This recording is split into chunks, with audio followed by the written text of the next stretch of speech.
গপ্প মিরে ঠেক, কিছু ভয়, কিছু রহস্য, কিছু হাসি, কিছু প্রেম, এই ঠেকে সবই আছে। চলছে গপ্প মিরে ঠেকের বিশেষ নিবেদন সমরেশ মজুমদারের কালোজয়ী উপন্যাস কালবেলা। আজ চতুর্থ পর্ব। শুরু করার আগে এখনো পর্যন্ত কি হয়েছে ছোট্ট করে বলে দিই। জলপাইগুড়ি থেকে প্রথমবার কলকাতায় এসে অনিমেষ স্কটিশ চার্চ কলেজে ভর্তি হয়। সেখানে বাম রাজনীতির সঙ্গে জড়িয়ে পড়ে সে, যদিও পার্টির সঙ্গে তার আদর্শগত বিরোধ হতে থাকে। এর মধ্যে তার আলাপ হয় মাধবীলতার সঙ্গে। দাদু শরীদ শেখর অসুস্থ শরীর নিয়ে অনিমেষের সঙ্গে দেখা করতে হস্টেলে আসেন। এদিকে সুভাষদা অনিমেষকে জানায় পার্টি সুভাষদাকে বহিষ্কার করেছে। তারপর তাহলে শুরু করা যাক।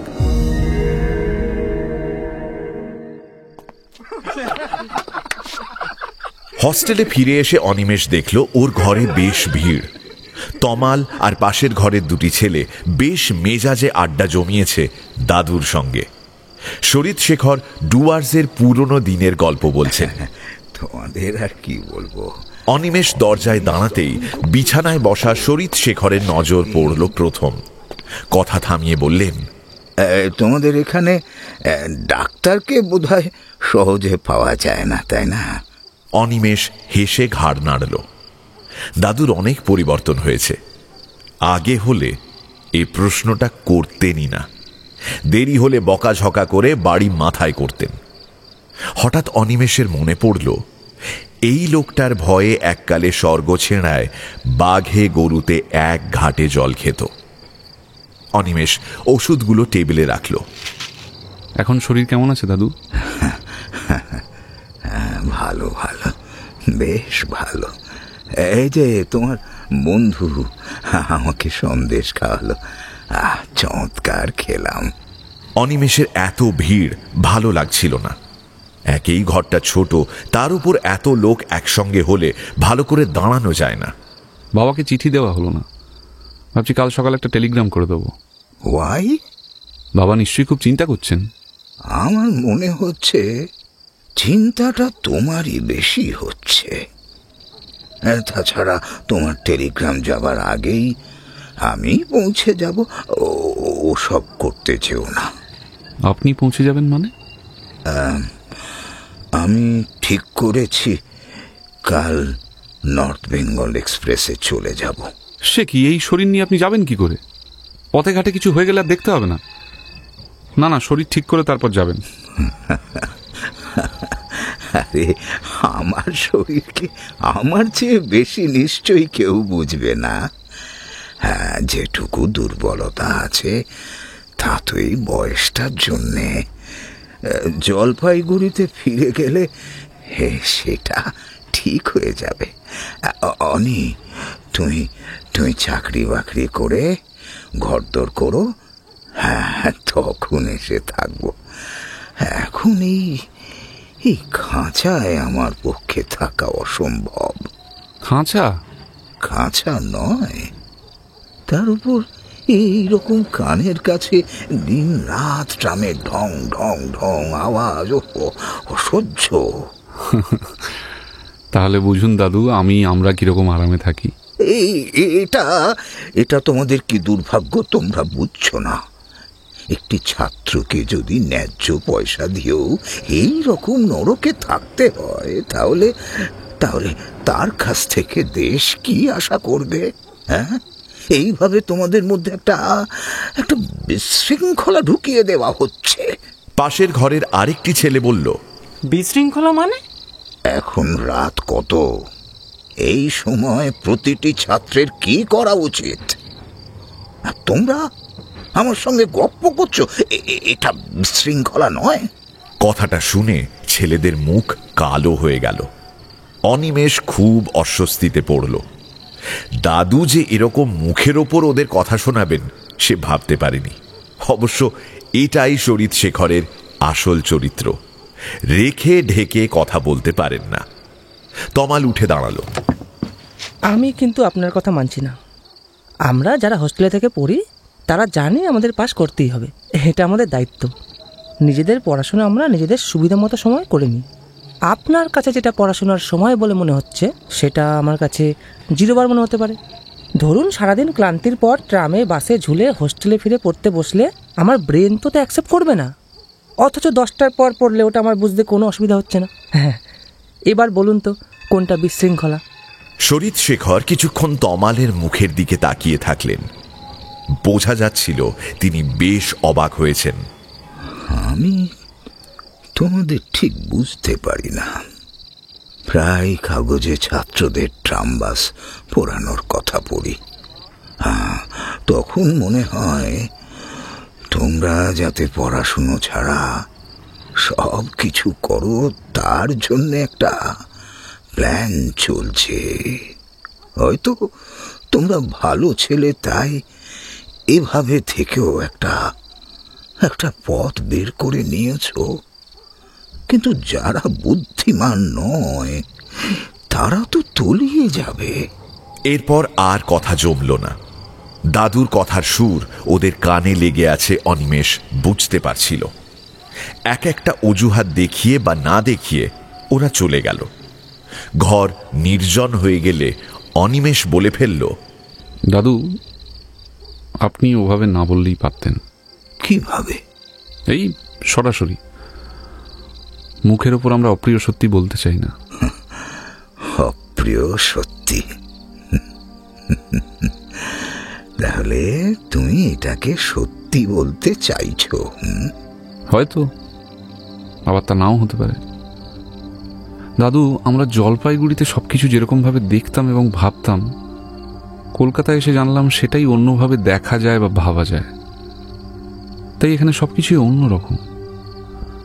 আসলে জলপাইগুড়ি আর কলকাতার পরিবেশ একদম আলাদা দাদু। সবাই পরিবেশ অনুযায়ী নিজেকে তৈরি করে নেয়।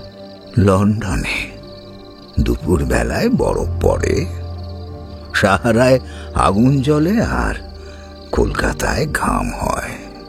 কিন্তু ওই একই সময়ে 3টে জায়গার মানুষের বোধগুলোর কিন্তু পরিবর্তন হয় না।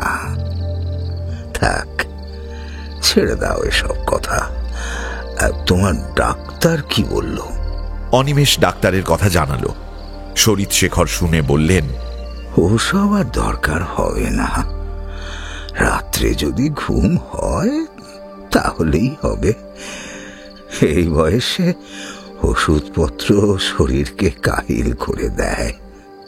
তাহলে কাল সকালে আমাকে একটা ট্যাক্সি ডেকে দিও। আপনি কালকে যাবেনই? হ্যাঁ। কিন্তু কেন? আমার ফিরে যাওয়া দরকার, তাই। তাহলে ট্যাক্সি ডেকে দিতে বলছেন কেন? আমি তো স্টেশনে গিয়ে সিট রিজার্ভ করিয়ে আপনাকে বসার ব্যবস্থা করে দিতে পারি। আমার তো তাই করা উচিত। কি দরকার? আমি তো এতটা রাস্তা একা একা ঘুরলাম, তুমি তো সঙ্গে ছিলে না। এখানে এসে আমি অকর্মণ্য হয়ে পড়েছিলাম বলেই তোমাকে বিরক্ত করেছি। আবার শরীরটা ঠিকঠাক হয়ে গেলে নিজেই চলে যেতে পারবো। এই জন্যে মিছিমিছি তোমার একটা দিন নষ্ট হয়ে গেল। কাল স্টেশনে গেলে তোমার আর একটা দিন কলেজ নষ্ট হবে, সেটা আমি চাই না। অনিমেষের মনে হচ্ছিল দাদু অনেক দূরের মানুষ। সকালে দাদুকে দেখে বুকের মধ্যে যে আবেগের জোয়ার এসেছিল তা এই মুহূর্তে নিঃসাড়। এই মানুষটার বুকে হামাগুড়ি দিয়ে ওর শৈশব কেটেছে। স্কুলের ক্লাসগুলো একটা একটা করে ডিঙিয়েছে এই মানুষটার কড়া নিয়মের মধ্যে থেকে। কিন্তু এখন মনে হচ্ছে সে শরীরশেখরকে কোনো দিন চিনতে পারেনি। এ কথা ঠিক, এরকম ঘরে থাকার অভ্যেস দাদুর নেই। কিন্তু তা হলেও এত তাড়াতাড়ি চলে যাওয়াটা মেনে নিতে পারছে না অনিমেষ। হঠাৎ তার খেয়াল হলো দাদু কোথায় গিয়েছিলেন, কেন গিয়েছিলেন তা তো জিজ্ঞাসা করা হয়নি। তুমি কিছু বলবে? আপনি আপনি কোথায় গিয়েছিলেন? গয়া। গয়া? গয়াতে কেন? শ্রাদ্ধ করতে। কার শ্রাদ্ধ? আমার নিজের। স্তব্ধ হয়ে গেল অনিমেষ।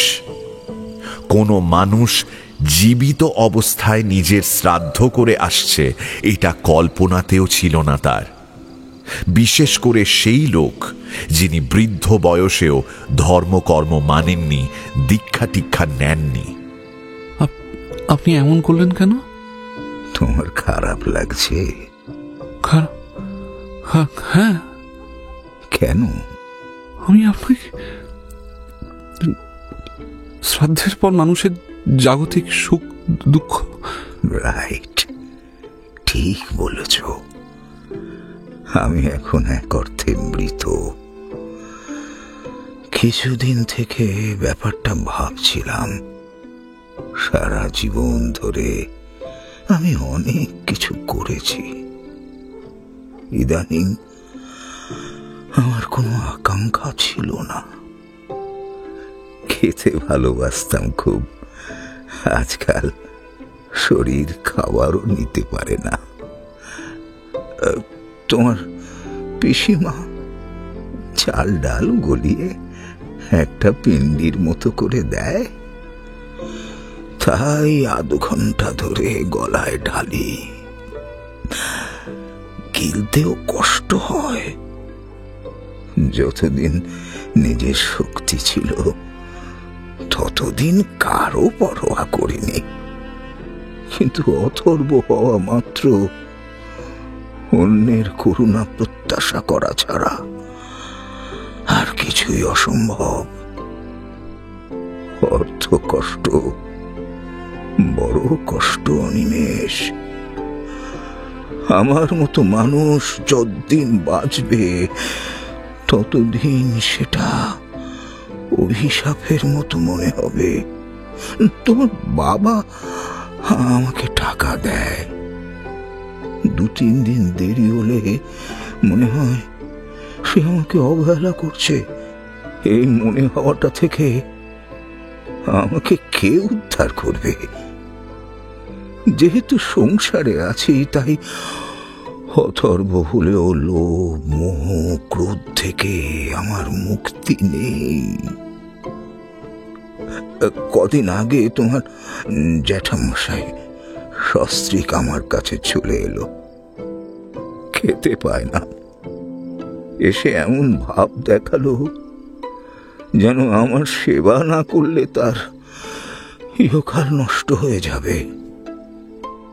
যে ছেলেকে এককালে আমি ত্যায্য পুত্র করেছিলাম, বারংবার যার ছায়া আমি এড়িয়ে চলেছি, তাকেই আমি মেনে নিলাম। আমি বুঝতে পারছি আমি মরে গেলে ঘর বাড়ির দখল নিতে চায়, তবু আগেকার সেই শক্ত ভাবটা কোথায় চলে গেল আমার? এই বৃদ্ধ বয়সে আর একা থাকতে হয় না আমাকে। এটাই আমার কাছে এত বড় যে আমি তার অতীতের সব অন্যায় ভুলে যেতে পারলাম। তোমার বাবার সেটা পছন্দ হলো না।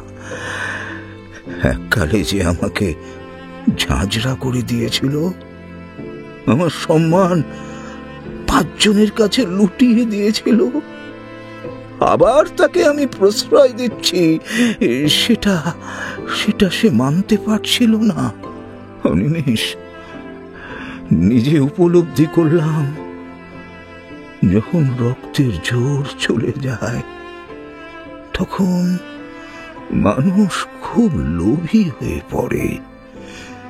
নিজেকে আমি এককালে যতটা কঠোর ভাবতাম, এখন আমি আবিষ্কার করলাম আমি আদপেই তা নই। শুধু জেদের বশে অন্যরকম চলার চেষ্টা করেছি মাত্র। এই সময় তোমার পিসিমা বলল সে নাকি শুনেছে ওরা নিজেদের মধ্যে বলা বলি করছে আমি চলে গেলেই বাড়িটা পেয়ে যাবে। কবে যাব তাই চিন্তা। মুহূর্তে আমি অন্যরকম হয়ে গেলাম। সেই দিনই ওদের আবার বাড়ি থেকে বের করে দিয়েছি। যাওয়ার সময় আমার মুখের ওপর অশ্রাব্য গালাগাল দিয়ে গেল ওরা। পরে মনে হলো এরকমটা কেন আমি করলাম। ওই বাড়িটাকে আমি প্রাণ দিয়ে ভালোবাসি বলেই কি ওটা নিয়ে কোনো লোভ সহ্য করতে পারলাম না? তাহলে ভালোবাসাটা তো একটা লোভেরই অন্য পিঠ। হঠাৎ মনে হলো পৃথিবীতে যে কটা দিন একটা মানুষের বেঁচে থাকা দরকার, তার থেকে অনেক বেশি দিন আমি বেঁচে আছি। দীর্ঘ জীবন বড় বড় অভিশাপের।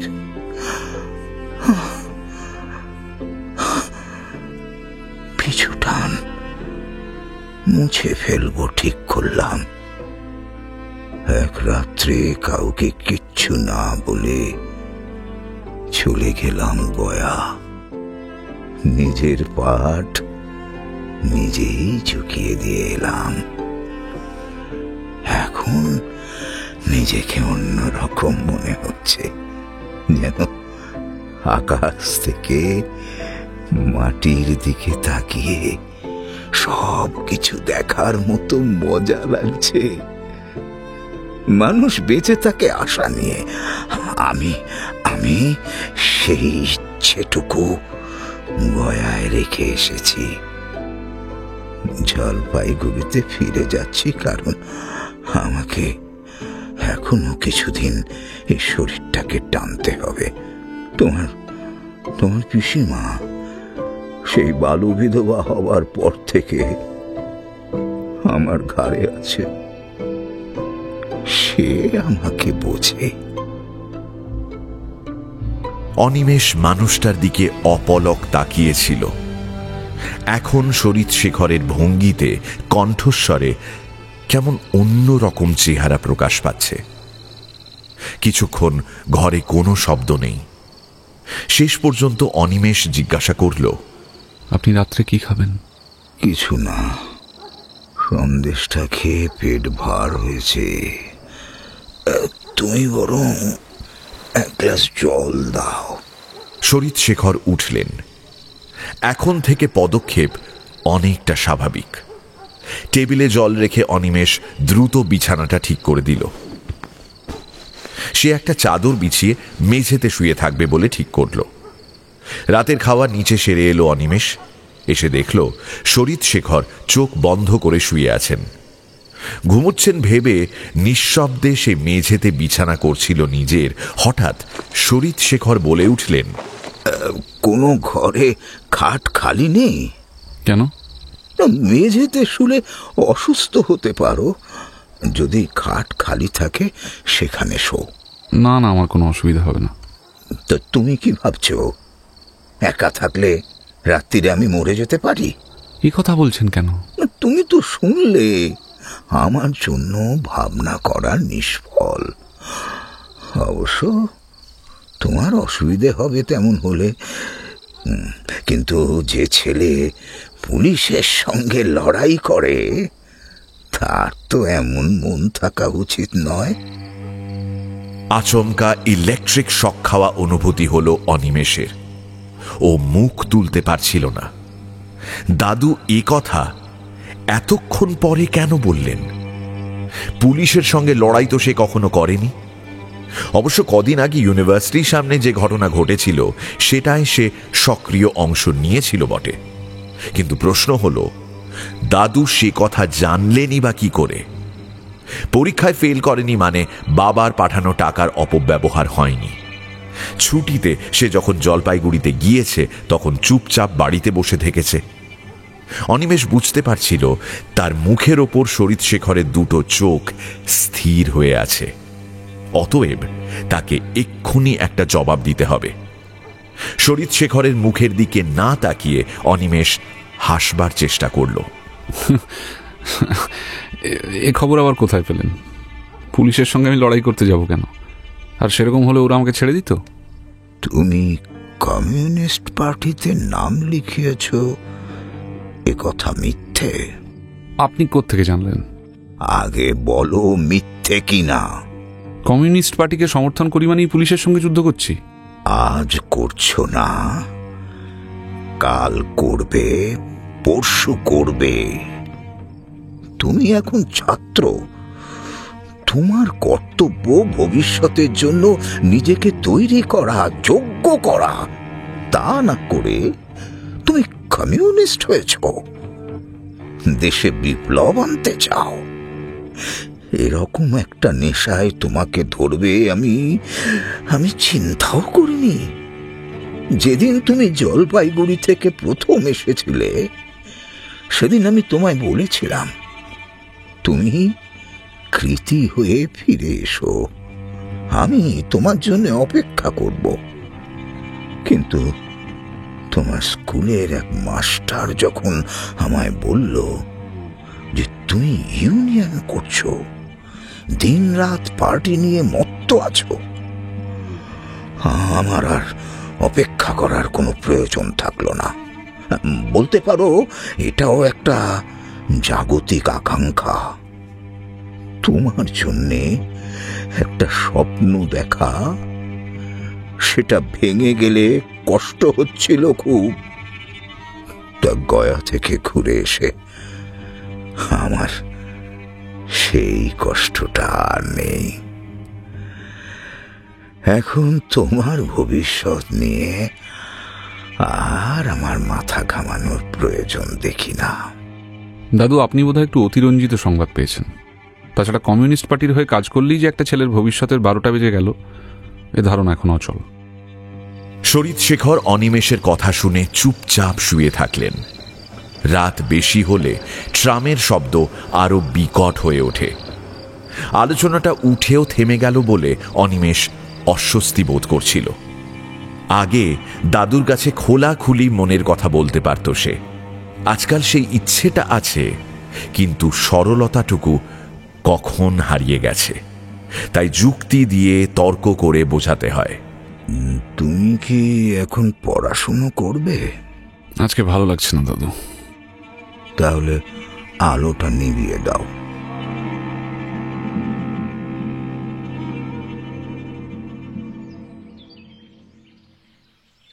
সকালে শরীৎশেখর অন্য মানুষ। একদিনের বিশ্রামের পর শরীর একটু স্থির হওয়ায় আবার আগের ফর্ম ফিরে পেয়েছেন। জ্বর আসেনি আর। সেই ভোর রাতে যখন সবাই ঘুমোচ্ছে, তখন অনিমেষকে ডেকে তুলেছেন। তখন ঠাকুর চাকরও ওঠেনি। নির্বিঘ্নে নিচের কাজ সেরে ওপরে উঠে এসে শরীৎশেখর বললেন, তোমাদের বাথরুমে কি 24 ঘন্টা আলো জ্বলে? ওরকম স্যাঁতস্যাঁতে হয়ে থাকে সব সময়। পুরনো বাড়ি তো, তাই আলো ঢোকে না। তুমি কলকাতার জন্য উপযুক্ত হয়েছ।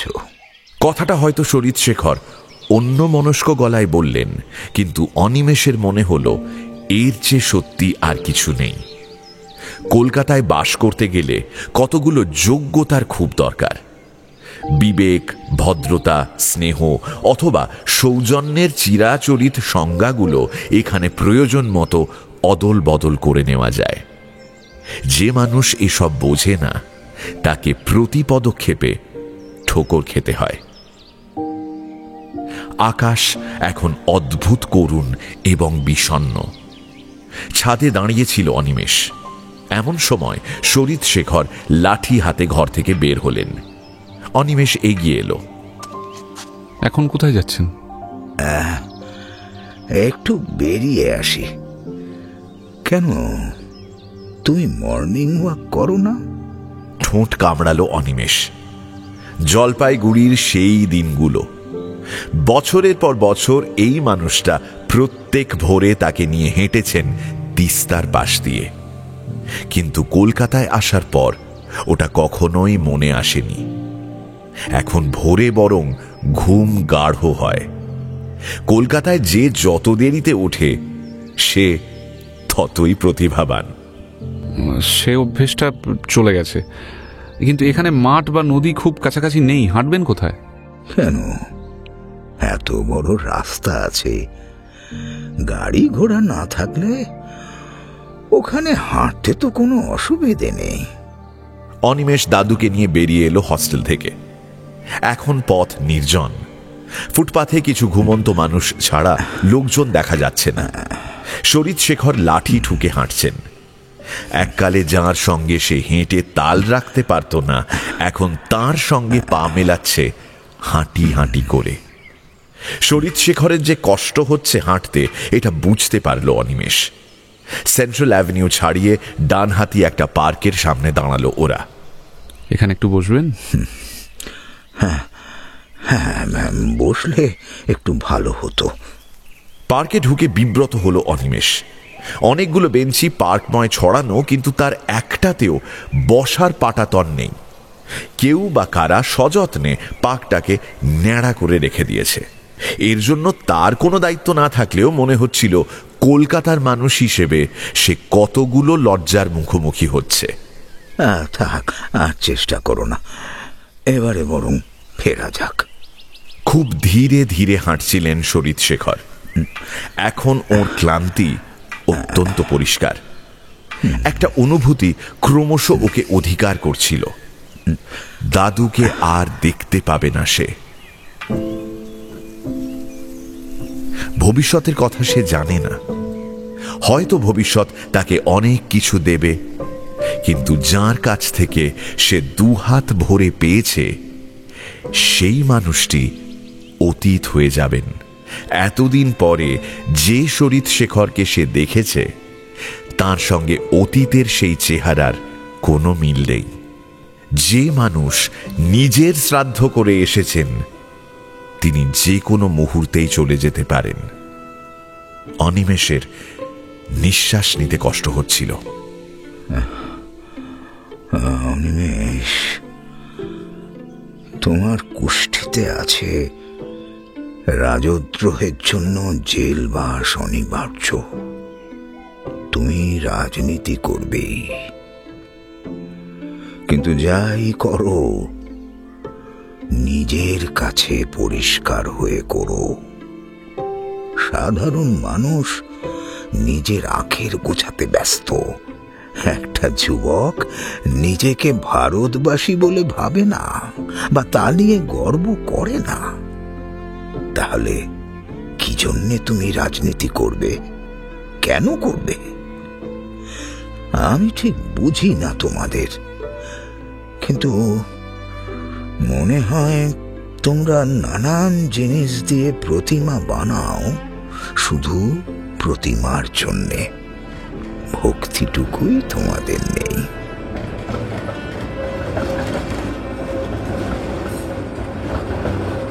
চলো, তোমার কলকাতা জাগলো।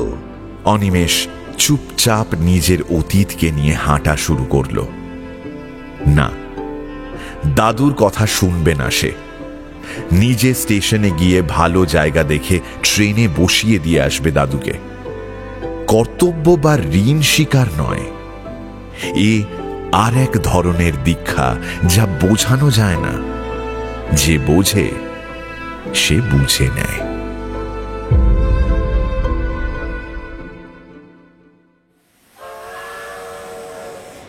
শরীৎশেখরকে জানলার কাছে বসিয়ে দিল অনিমেষ। প্ল্যাটফর্মে দাঁড়িয়ে শরীৎশেখরের দিকে তাকাতেই অনিমেষের বুকের মধ্যে মোচড় দিয়ে উঠল। সেই বিকেলটার কথা মনে হচ্ছিল, তার প্রথম কলকাতায় আসার বিকেল। সেদিন সে ছিল কামরায় আর শরীৎশেখর প্ল্যাটফর্মে। এবার শরীৎশেখরকে দেখার পর থেকেই কে যেন বুকের মধ্যে বসে বারংবার জানিয়ে যাচ্ছে, এই শেষবার। এরপর আর বৃদ্ধের দেখা পাবে না অনিমেষ। একটা বিরাট গাছ একটু একটু করে শুকিয়ে একটা ছোট শেকড়ে দাঁড়িয়ে আছে। অনিমেষ ঠিক করল, পিসিমাকে দাদুর প্রকৃত অবস্থা জানিয়ে একটা চিঠি দিতে হবে। নির্বিকার মুখে বসেছিলেন শরীৎশেখর। হঠাৎ কাছে ডাকলেন ইশারায়। অনিমেষ জানলার গা ঘেঁষে দাঁড়ালো। দাদুর মুখটাকে একদম অচেনা দেখাচ্ছে। কিছু বলবেন? তোমার মায়ের কোনো চিহ্ন তোমার কাছে আছে? মা? তোমার তোমার স্বর্গত মায়ের কথা বলছি। খুব ছেলে মানুষ ছিলে তুমি। তিনি যখন চলে গেলেন, তবু তোমার কি তাকে মনে পড়ে?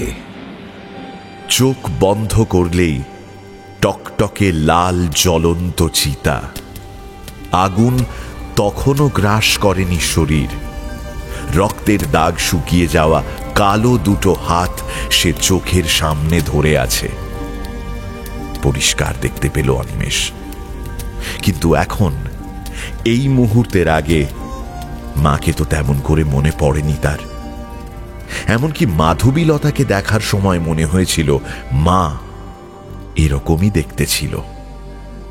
মৃত্যুর রাতে মা তাকে বলেছিল, আমি জানি না থাকি, তুই একা একা একা একা আকাশের দিকে তাকিয়ে আমার সঙ্গে কথা বলিস। আমি ঠিক শুনতে পাবো।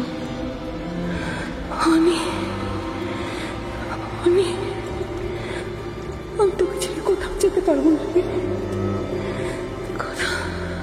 দু চোখ ঝাপসা হয়ে যাচ্ছে দ্রুত।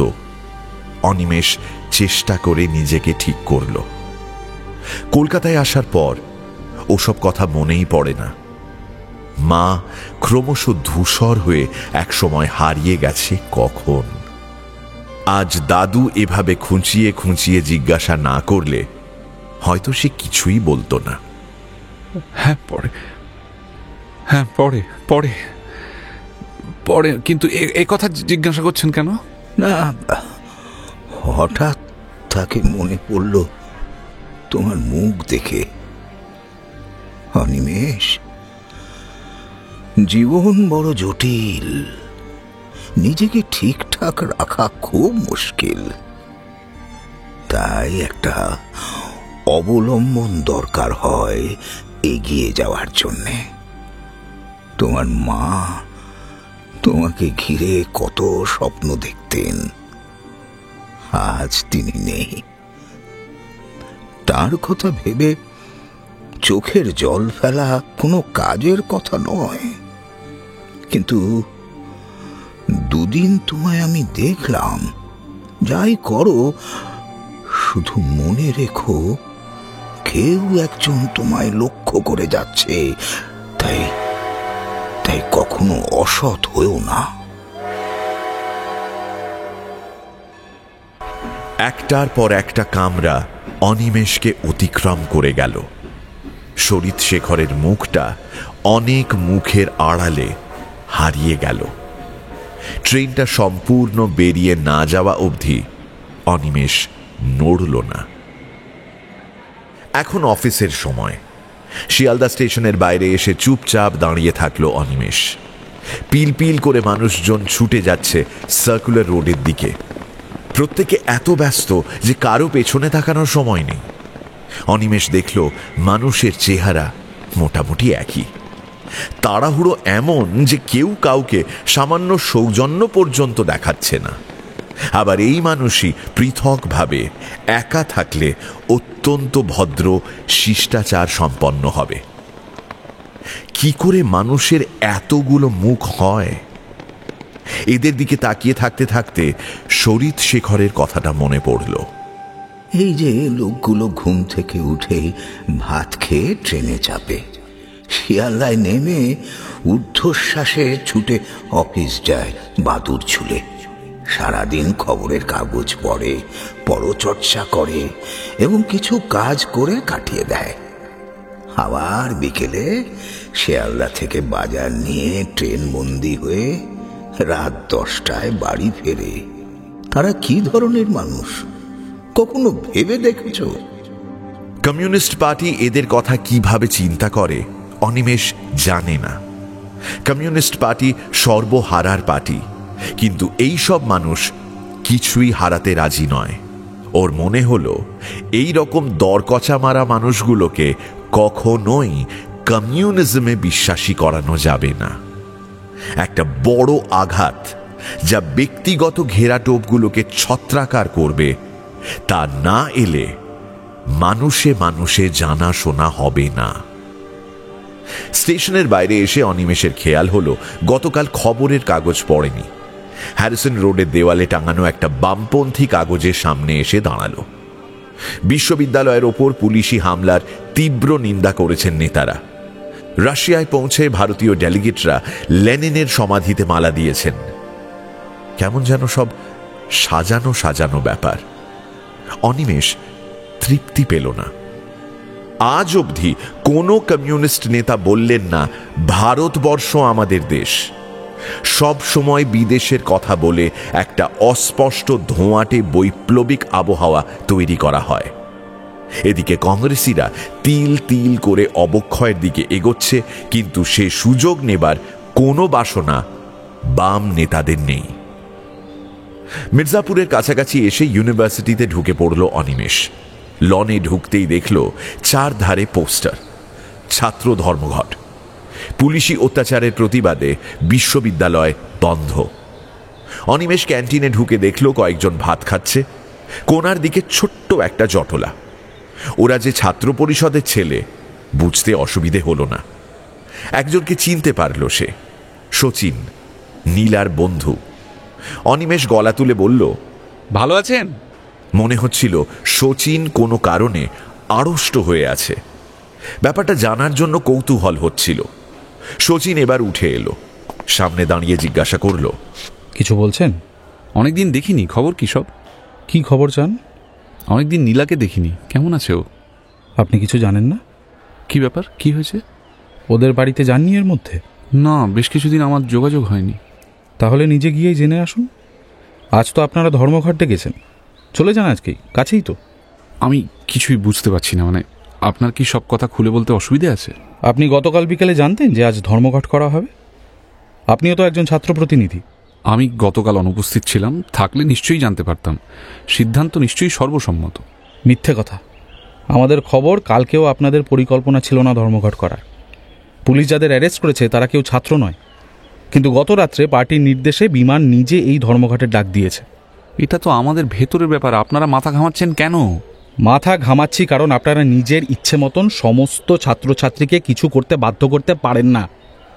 ওদের খুঁচিয়ে দিয়ে ইউনিভার্সিটিতে এসে লুকিয়েছেন যাতে আমরাও জড়িয়ে পড়ি। বাইরের গুন্ডা দিয়ে ট্রাম্প পুড়িয়েছেন নিজের বীরত্ব প্রমাণ করতে। কি শুনিয়ে এত কাণ্ড হলো? হ্যাঁ, সাধারণ ছাত্রের সঙ্গে কি সম্পর্ক? ছেলেমেয়েরা বহু দূর থেকে কষ্টের পয়সা খরচ করে এখানে এসে দেখবে ক্লাস হচ্ছে না। এই হয়রানি এবং অপচয় কেন করালেন? আর সবশেষে একটা কথা, নিজের নাক কেটে কি অন্যের যাত্রা ভঙ্গ করা যায়? একদিনের ধর্মঘট করা মানে একদিনের পড়াশোনা নষ্ট। এতে আপনাদের কি রাজনৈতিক উদ্দেশ্য সিদ্ধ হবে? আমি এ ব্যাপারে আপনার সঙ্গে আলোচনা করতে ইচ্ছুক নই। আপনার যদি আপত্তি থাকে তাহলে আপনি ধর্মঘটে যোগ দেবেন না, ব্যাস। সে তো 100 বার। আপনারা যা ইচ্ছে করবেন আর আমরা তা মুখ বুজে সহ্য করব, এটা ভাববেন না। আমরা ধর্মঘটের প্রতিবাদ করব, আমরা ছাত্রদের বলবো ক্লাস করতে। শচীন কথা শেষ করা মাত্রই অনিমেষ ক্যান্টিন থেকে বেরিয়ে এলো। কি পরিস্থিতিতে বিমানদা আজকের ধর্মঘট ডেকেছে সে জানে না, কিন্তু সেদিন যে পুলিশ বাড়াবাড়ি করেছিল সেটা তো সত্যি। ইউনিয়ন রুম জমজমাট। কার্যনির্বাহক কমিটির সবাই এসে গেছে। অনিমেষকে দরজায় দেখে সুদীপ চুরুট নামালো। এই যে অনিমেষ বাবু, আসুন আসুন আসুন। কথাটায় ব্যঙ্গ মেশানো। শুনে অনিমেষ অবাক হলো। এভাবে কথা বলার কি কারণ আছে তা বুঝতে পারল না সে। একটা চেয়ার টেনে বসতেই বিমান বলল, কাল কি হয়েছিল তোমার? একটা পারিবারিক কাজে জড়িয়ে গিয়েছিলাম। দেখো, যাই হোক না কেন, একবার তোমার ঘুরে যাওয়া উচিত ছিল। পার্টির কাজ করতে গেলে ব্যক্তিগত ব্যাপারগুলোকে এত গুরুত্ব দেওয়া চলবে না অনিমেষ। তাছাড়া তোমার কাছ থেকে আমরা তেমন কোনো কাজও পাই না। দেখে তো মনে হচ্ছে স্নান খাওয়া করনি। তা এখন এখানে আসতে পরামর্শ দিল কে? আমি কি এসে অন্যায় করেছি? তুমি হোস্টেলে ছিলে না সকালে, খবর পেলে কি করে? আমাকে খবর দেওয়া হয়েছিল। হ্যাঁ, কিন্তু তোমাকে পাওয়া যায়নি। আমি স্টেশনে গিয়েছিলাম, ফেরার পথে কোনো কিছু না ভেবেই এখানে এসেছি। আর এসেই সোজা ছাত্র পরিষদের সঙ্গে আলোচনায় বসে গেলে। বাহ! আপনারা কি বলতে চাইছেন খুলে বলুন তো। উত্তেজিত হওয়ার মতো কিছু হয়নি অনিমেষ। কমরেডস, আমাদের অত্যন্ত প্রতিকূল পরিস্থিতির মধ্যে দিয়ে যেতে হচ্ছে। আপনাদের কাছে আমার আবেদন যে এ সময় এমন কোনো আচরণ করবেন না যাতে পার্টি ক্ষতিগ্রস্ত হয়। আমাদের মধ্যে বিভেদ সৃষ্টি করার জন্য এক সক্রিয় ষড়যন্ত্র শুরু হয়ে গেছে। আমরা যেন কেউ সেই ফাঁদে পা না দিই। পুলিশ, কংগ্রেস সরকারের পুলিশ প্রকাশ্যে জঘন্য অত্যাচার করে ছাত্র সমাজকে কলুষিত করেছে। আমরা তীব্র প্রতিবাদ করেছি। এই প্রতিবাদের প্রকাশ আজকের ছাত্র ধর্মঘট। আমরা জানি সাধারণ ছাত্ররা আমাদের পাশে আছেন। যদি কেউ বিরোধিতা করতে চান, সেই দালালদের আমরা বাধা দেব। গতকাল কেরলে পুলিশ 3 জন কমরেডকে হত্যা করেছে। এই সুযোগে আমরা তার প্রতিবাদ করব। আপনাদের কারো কিছু বলার আছে? অনিমেষ, কিছু বলবে? না। কোনো কোনো ব্যাপারে সবাই একমত নাও হতে পারে, কিন্তু প্রতি ব্যাপার নিয়ে আমরা যদি সমালোচনা করি তাহলে তো কোনো কাজই শেষ হবে না। যুদ্ধক্ষেত্রে সৈনিকের কর্তব্য হলো হুকুম পালন করা। তাতে যদি মৃত্যুও হয় তবু তাই সই। আপনাদের কাছে আমার আবেদন, আমাদের আন্দোলন সফল করতে প্রত্যেকে সক্রিয় ভূমিকা নিন। বিমান বসে পড়তেই সুদীপ উঠে দাঁড়ালো। কিছুক্ষণ সময় নিয়ে সবাইকে দেখল, তারপর অত্যন্ত গুরুগম্ভীর গলায় বলল, কমরেডস, আমি খবর পেয়েছি আজকের ধর্মঘট বানচাল করতে বুর্জোয়া শাসন ব্যবস্থা বদ্ধপরিকর। তাদের লালিত ছাত্র সংস্থা এর মদত দেবে। দুঃখের কথা, কিছু প্রতিবিপ্লবী বিপথগামী বন্ধু এদের সঙ্গে হাত মিলিয়েছে। আমরা অবশ্যই এর মোকাবিলা করব। আপনারা অন্যান্য কমরেডদের নিয়ে ইউনিভার্সিটির প্রতিটি গেটে বিক্ষোভ সমাবেশ করুন। কেউ যদি জোর করে ঢুকতে যায় তাহলে আমরাও চুপ করে বসে থাকব না। কয়েকটি দলে ভাগ হয়ে সবাই এক একটা গেটে চলে গেল। ইউনিভার্সিটির অফিস খোলা, অধ্যাপকদের আসতে বাধা দেওয়া হবে না। অনিমেষকে ডাকলো বিমান। অনিমেষ, তুমি একটু আমার সঙ্গে এসো। একটু ফাঁকা জায়গায় দাঁড়িয়ে বিমান জিজ্ঞাসা করলো, তোমার কি হয়েছে? কিছুই হয়নি। তুমি কি পার্টির প্রতি ভরসা হারাচ্ছ? এ কথা কে বলল? আমাদের কানে এসেছে তুমি এরকম কথাবার্তা বলো। না, আমি কখনো বলিনি। কাল রাত্রে তুমি কি করছিলে? মানে? Animesh, be easy. কাল রাত্রে তুমি হাতিবাগানে কি করছিলে? এবার অনিমেষ শক্ত হলো। ওরা কি সুভাষদার সঙ্গে তার দেখা হওয়া নিয়ে এসব বলছে? কিন্তু সুভাষদা তার পরিচিত, দেখা তো হতেই পারে। সে বলল, ডাক্তারের কাছে গিয়েছিলাম। সেখান থেকে বেরিয়ে সুভাষদার সঙ্গে দেখা, আমরা চা খেলাম, গল্প করলাম। কি গল্প? এটা একদম ব্যক্তিগত প্রশ্ন নয়। গুড। তুমি সহজ হতে পারছো না অনিমেষ। মনের মধ্যে ময়লা থাকলেই মানুষ গুটিয়ে যায়। তবু জিজ্ঞাসা করছি, কি কথা হয়েছিল? অনেক দিনের আলাপ, দেখা হলো দীর্ঘ ব্যবধানে। এরকম ক্ষেত্রে যেরকম কথা হতে পারে আর কি। আপনার সঙ্গে দেখা হয়নি সুভাষদা? না, সে দেখা করবে না। সুভাষকে পার্টি থেকে বের করে দেওয়া হয়েছে। এ খবরটা তো তুমি শুনেছো ওরই কাছ থেকে। কেউ শাস্তি পেলে তার ব্রেন অনেক কিছু বানিয়ে নেয়। সুভাষ তোমাকে প্রকাশ্যে রেস্টুরেন্টে যেসব কথা বলেছে তা অনেকেই শুনেছে। এসব কথা ওকে বলতে দিয়ে তুমি ভালো করনি। ব্যক্তিগত স্বার্থসিদ্ধি করার চেষ্টার জন্য দল ওকে তাড়িয়েছে। এরকম মানুষের সঙ্গে কোনো রকম সংস্রব না রাখাই বুদ্ধিমানের কাজ অনিমেষ। আমার কথা বুঝতে পেরেছো তো? বিমানের শেষ কথাগুলো যে সতর্কীকরণ তা বুঝতে অসুবিধে হলো না অনিমেষের। এ নিয়ে অনেক তর্ক করা যেতে পারে, কিন্তু অনিমেষ নিষ্পৃহ থাকল। সুভাষদাকে ওর ভালো লাগে। সুভাষদা যে কথাগুলো বলেছে তা অযৌক্তিক বলে মোটেই মনে হয়নি। ও বুঝতে পারছিল এ ব্যাপারে যা কিছু সিদ্ধান্ত তা নিজেই নিতে হবে। মেইন গেটের দিকে হাঁটতে হাঁটতে অনিমেষ ব্যাপারটা নিয়ে ভাবছিল। গতকাল ওই রেস্তোরাঁয় এমন কোনো পরিচিত মুখ ছিল না যে সুভাষের সঙ্গে তার আলোচনা এদের জানাতে পারে। তাহলে জানল কি করে? ব্যাপারটা রহস্যময়, অথচ কোনো সূত্র খুঁজে পেল না সে। অনিমেষ বুঝল, রাজনীতি করতে গেলে তাকে সতর্ক হয়ে পা ফেলতে হবে।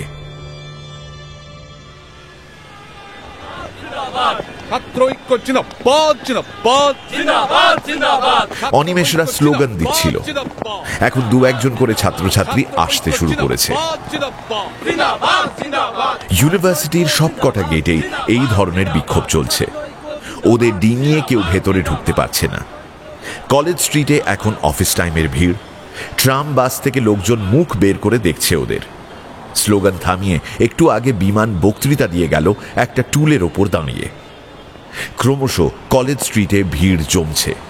ছেলেমেয়েরা ফুটপাত উপচে রাস্তায় নেমে ওদের দেখছে। এতক্ষণ কেউ ভেতরে ঢোকার চেষ্টা করেনি। অনিমেষের মনে হলো এই রকম ধর্মঘট ডাকায় ছাত্রছাত্রীরা বেশ আনন্দিতই হয়েছে। বিনামূল্যে একটা ছুটি পাওয়া গেল। কি জন্য ধর্মঘট, কেন সেটা করা হচ্ছে, এসব নিয়ে মাথা ঘামানোর কোনো দরকার কেউ বোধ করছে না। অনিমেষের মনে হচ্ছিল পুরো ব্যাপারটাই কেমন যেন সাজানো অথবা চাপানো, কারো মনের সঙ্গে কোনো যোগাযোগ নেই। যেন একটা ফর্মুলাকে অনুসরণ করে যাওয়া, সেটা যে কখন বাসি অকেজো হয়ে গেছে তার খোঁজ কেউ রাখে না। অনিমেষের খিদে পাচ্ছিল। হস্টেলে ভাত ঢাকা আছে, কিন্তু এখন যদি সে হাতিবাগানে গিয়ে খেয়ে আসতে চায় তাহলে সেটা দৃষ্টিকটু হবে। স্নান না করে সে একটা দিনও থাকতে পারে না। সে না হয় আজ না করল। পকেটে এমন পয়সা নেই যে চট করে রাখালদার ক্যান্টিন থেকে খেয়ে আসবে। দাদুর জন্য আচমকা যে খরচ হয়ে গেল তা সামলে এই মাসের বাকি কটা দিন কেমনভাবে চালাবে বুঝতে পারছিল না অনিমেষ।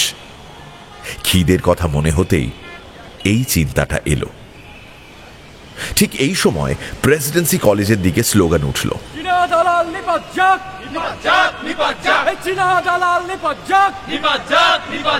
বেআইনি ধর্মঘট মানছি না, মানব না, বেআইনি ধর্মঘট মানছি না, মানব না। ওপক্ষের স্লোগান কানে আসা মাত্রই এই পক্ষের গলা উত্তাল হলো। আমাদের দাবি মানতে হবে, মানতে হবে, মানতে হবে, আমাদের দাবি মানতে হবে, মানতে হবে, মানতে হবে। ওদিকের আওয়াজ যত এগিয়ে আসতে লাগলো তত বাড়তে লাগলো টেনশন। ক্রমশ অনিমেষ ওদের দেখতে পেল। মুকুলেশ সামনে, সঙ্গে শচীনও। প্রত্যেকের হাতে বই খাতা, যেন ক্লাস করতে আসছে। দুপক্ষের চিৎকারে কান পাতা দায়। গেটের কাছাকাছি ওরা আসতে পারল না। মুকুলেশ নিজের দলকে চুপ করিয়ে ওদের দিকে মুখ করে গলা তুলে বলল, এই এক মিনিট, আরে আর শান্ত হও, আমি কথা বলছি তো। আমরা এই ধর্মঘট মানছি না, আমাদের ভেতরে যেতে দিন। বোধহয় এই রকম অনুরোধের জন্য এরা প্রস্তুত ছিল না। স্লোগান থেমে গেল হঠাৎই। সবাই চুপচাপ, কেউ উত্তর দিল না।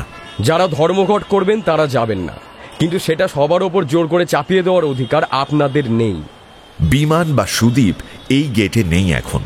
অনিমেষ চট করে টুলে উঠে দাঁড়িয়ে চিৎকার করে বলল, এটা ইউনিয়নের সিদ্ধান্ত, ছাত্রদের তা মানতে হবে।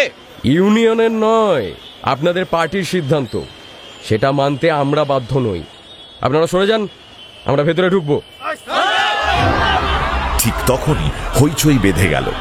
মুকুলেশের দলের দুটো স্বাস্থ্যবান ছেলে এদের সরিয়ে জোর করে ভেতরে ঢুকতে গেল। এরা তাদের থামাতে হাতাহাতি বেঁধে গেল। কিছুক্ষণের মধ্যেই কলেজ স্ট্রিট যুদ্ধক্ষেত্রে পরিণত হয়ে গেল। ছেলেমেয়েরা যারা এতক্ষণ নাটক দেখছিল তারা ঊর্ধ্বশ্বাসে পালাতে শুরু করল। মুকুলেশরা উধাও, একটি ছেলেও ঢুকতে পারেনি। সবকটা গেটই অনিমেষদের দখলে। ফুটপাথের দোকানদাররা মালপত্র নিয়ে পালাচ্ছে। খবর পেয়ে বিমান সুদীপ ছুটে এসেছে। প্রচণ্ড উত্তেজনায় সবাই কাঁপছে। ঠিক সেই সময় গেটের মুখে বোমা পড়ল। মাটিতে পড়েই যে শব্দ হলো তাতে হকচকিয়ে গেল তারা। ধোঁয়ায় চারধার ঢেকে যাচ্ছে। পরপর কয়েকটা কলেজ স্কোয়ারের দিক থেকে বোমাগুলো আসছে। আত্মরক্ষার জন্য সবাই গেট ছেড়ে ভেতরে ঢুকে গেল। বোমা ছোঁড়া মাত্রই অনিমেষের মাথায় আগুন জ্বলে উঠল। সে দ্রুত পায়ে বেরিয়ে এসে খুঁজতে লাগলো। পুলিশ ভ্যানের আওয়াজ পেল। অনিমেষের মনে হলো কেউ একজন কলেজ স্কোয়ারের গেটের আড়ালে লুকিয়ে আছে। ছেলেটাকে ধরার উদ্দেশ্যে অনিমেষ রাস্তা পার হতেই আরো কয়েকটা বোমা তার মাথা টপকে ওপাশের ফুটপাথে গিয়ে সশব্দে ফাটল। ছেলেটি তাকে কাছে আসতে দেখে গেটের আশ্রয় ছেড়ে প্রাণপণে ভেতরে দৌড়ে গেল। অনিমেষ পিছু ধাওয়া করতে চেয়ে বুঝতে পারল তার পক্ষে সম্ভব নয় ওকে ধরা। জোরে পা ফেললেই থাই টনটন করছে। গেটের ওপাশে আবার স্লোগান উঠছে। বিমান চিৎকার করল, অনিমেষ চলে এসো। ফুটপাত ছেড়ে অনিমেষ যখন সবে রাস্তায় পা দিয়েছে ঠিক তখনই আচম্বিতে একটা কালো ভ্যান তার পাশে এসে ব্রেক কষল। অনিমেষ কিছু বোঝার আগেই 2-3টি পুলিশ ওর দুহাত ধরে টানতে টানতে ভ্যানের পেছনে তুলে দিল। আপনারা আমাকে অ্যারেস্ট করছেন কেন? কি করেছি আমি? ঘটনাটার আকস্মিকতায় অনিমেষ এমন হতভম্ব হয়ে গিয়েছিল যে কোনো কথা বলতে পারছিল না।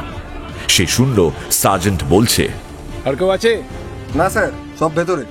ওয়্যারলেসে খবর দাও, একটা হুলিগান অ্যারেস্টেড। পুলিশ ভ্যানটা তেমনই স্থির হয়ে আছে, অথচ অনিমেষের বেরুবার পথ বন্ধ।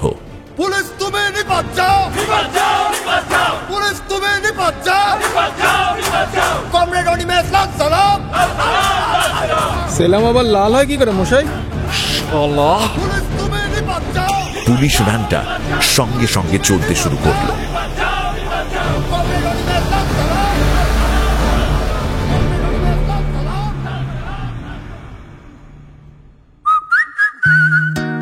শুনছেন গপ্পমিরে ঠেকের বিশেষ নিবেদন সমরেশ মজুমদারের কালোজয়ী উপন্যাস কালবেলার 4র্থ পর্ব। এখনো যদি ঠেকে সাবস্ক্রাইব না করে থাকেন তাহলে কিন্তু ঠকবেন। Subscribe to my official channel আর বেল আইকনটি প্রেস করতে ভুলবেন না। তাহলে বাকিটা শোনা যাক।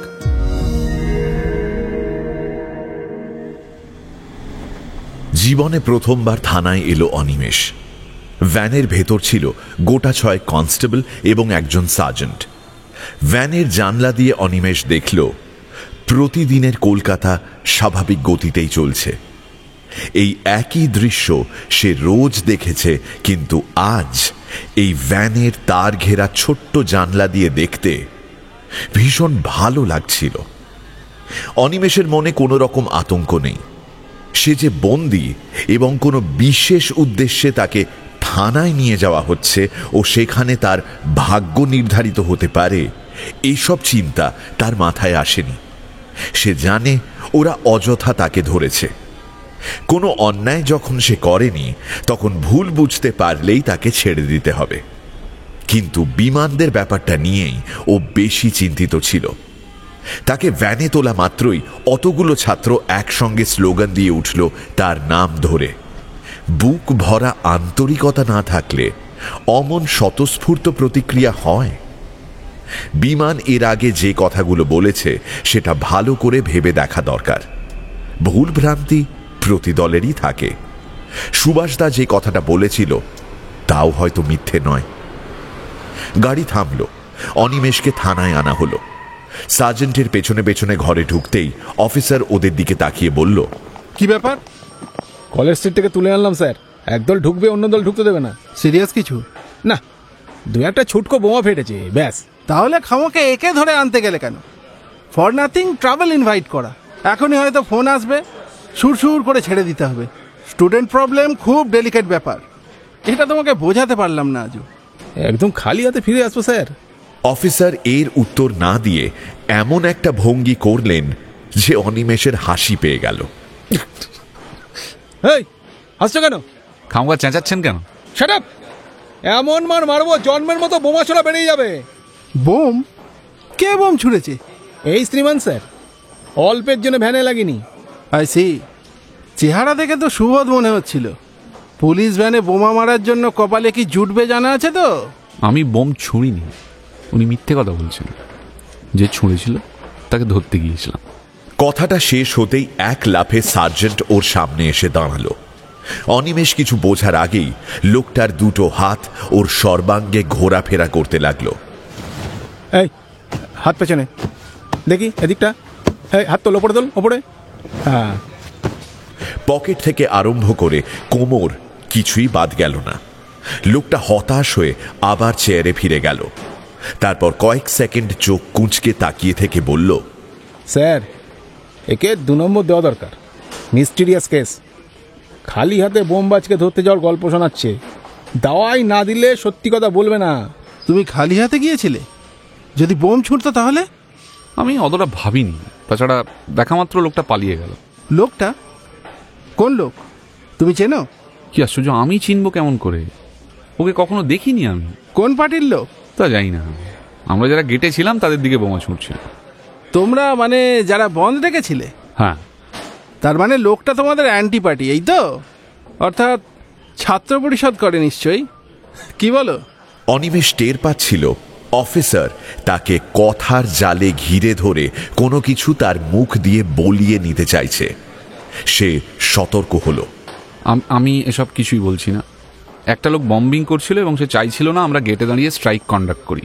কিন্তু সে কোন দলের লোক তা আমার পক্ষে বলা সম্ভব নয়, কারণ তাকে আমি চিনি না। হঠাৎ অফিসার এক শীট সাদা কাগজ আর কলম এগিয়ে দিয়ে বললেন, এই নাও, আজকে যা যা ঘটেছে তা এখানে লিখে নাম সই করে ঠিকানাটা লিখে দাও। আমি একটা রেকর্ড রাখতে চাই। এক মুহূর্ত ভেবে অনিমেষ কাগজটা টেনে নিল। না লেখার পেছনে কোনো অজুহাত খুঁজে পেল না সে। যা সত্যি কথা, তা লিখতে দোষ কি? এখনো কেউ তাকে চেয়ারে বসতে বলেনি। শব্দ করে একটা চেয়ার টেনে নিয়ে কাগজটার উপর ঝুঁকে পড়ল অনিমেষ। লেখা শেষ করে অফিসারের দিকে কাগজটা এগিয়ে দিল সে। সেটা হাতে নিয়ে অফিসার জিজ্ঞাসা করলেন, অনিমেষ মিত্র, হোস্টেলে থাকা হয়? কোন হোস্টেল? Scottish church. বাড়ি কোথায়? জলপাইগুড়িতে। এর আগে কখনো অ্যারেস্টেড হয়েছ? না। Any police enquiry? হঠাৎ বুকের মধ্যে ধক করে উঠল। পুলিশের খাতায় নিশ্চয়ই তার নাম আছে। হাসপাতালে যে পুলিশ অফিসারটি তাকে জেরা করতে গিয়েছিলেন তিনি নিশ্চয়ই তা রেকর্ড করে রেখেছেন। কথাটা এখন বললে আর দেখতে হবে না। ও বলল, না। এতক্ষণ ভাবতে হলো কেন? স্যার, আমি কিন্তু শিওর ও। ছেড়ে দাও সব কথা। অনিমেষ, আমি চাই না ফর নাথিং কেউ হ্যারাস্ট হোক। তোমার স্টেটমেন্ট আমাদের কাছে থাকলো, কিন্তু এরপর যদি তোমার সম্বন্ধে সামান্যতম কোনো অভিযোগ পাই তাহলে কিন্তু ভয়ঙ্কর বিপদে পড়বে। মধ্যবিত্ত বাড়ির ছেলে নিশ্চয়ই, কলকাতায় পড়াশোনা করতে এসছো, তাই করো মন দিয়ে। ইউনিয়ন বাজি করে নিজের 12টা বাজাচ্ছ কেন? উপদেশের জন্য ধন্যবাদ, তবে প্রত্যেকের বোমার ধরন ধারণ আলাদা, এটা মনে রাখাই ভালো।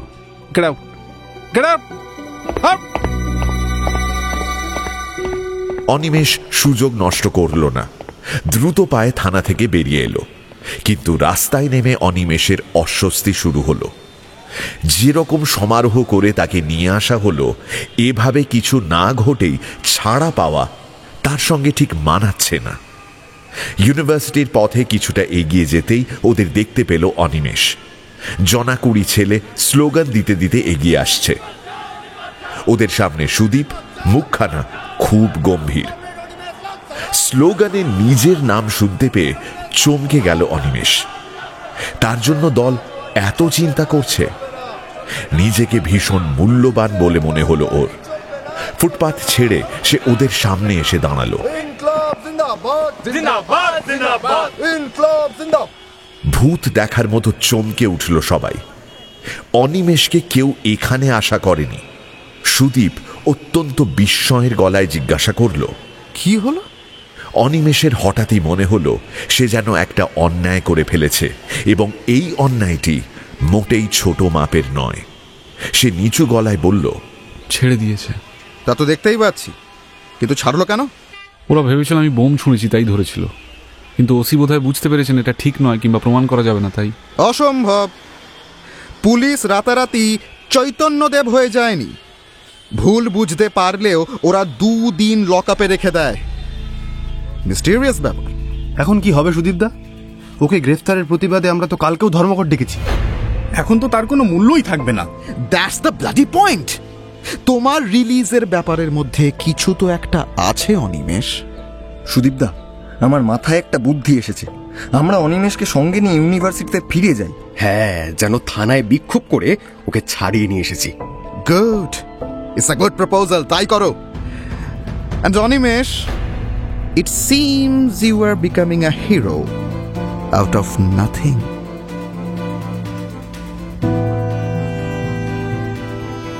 অনিমেষকে কিছুই করতে হলো না। মিছিলটা প্রচন্ড উন্মাদনা নিয়ে ফিরে এলো বিশ্ববিদ্যালয়ে। অনিমেষকে চুপ করে থাকতে হলো, ইচ্ছের বিরুদ্ধে।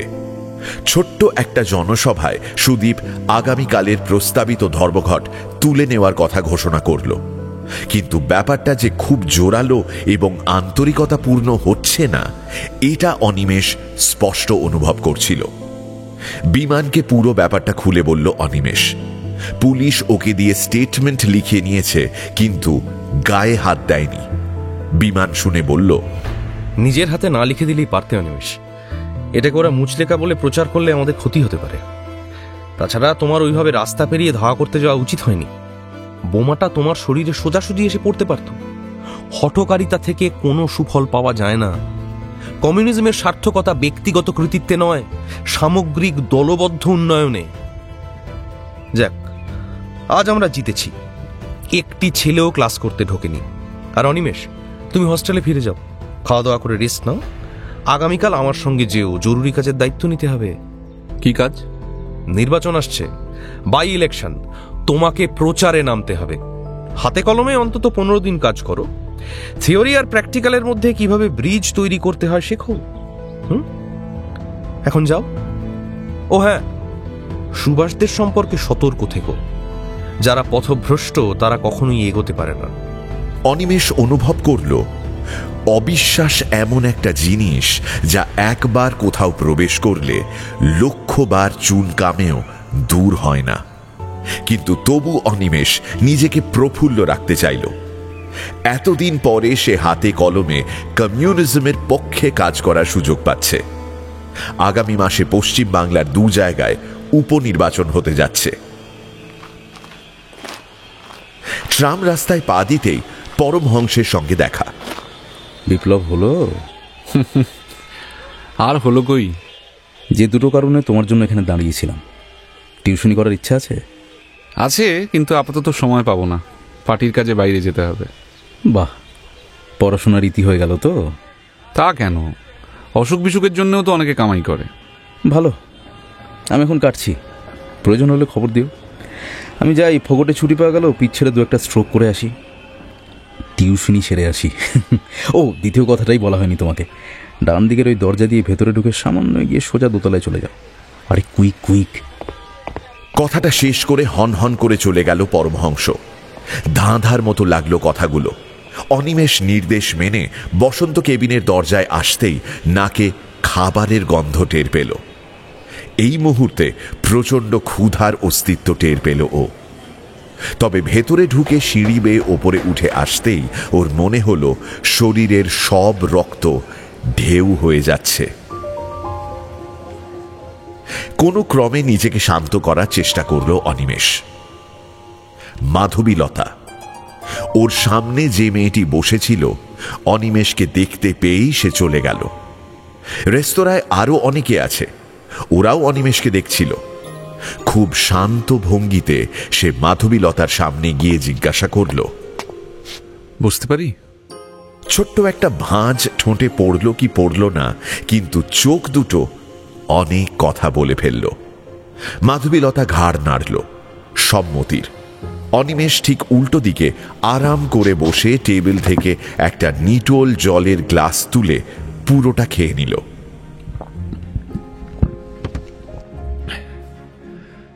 মাধবীলতা তাকে দেখছে। এতক্ষণ সে একবারও চোখ সরায়নি। অস্বস্তি হচ্ছিল অনিমেষের। কেমন আছেন? চমৎকার। তবে শব্দের উচ্চারণে অনিমেষের মনে হলো কথাটার মানে খুব খারাপ আছি। খুব। এখানে কখন এসেছেন? এসেছি।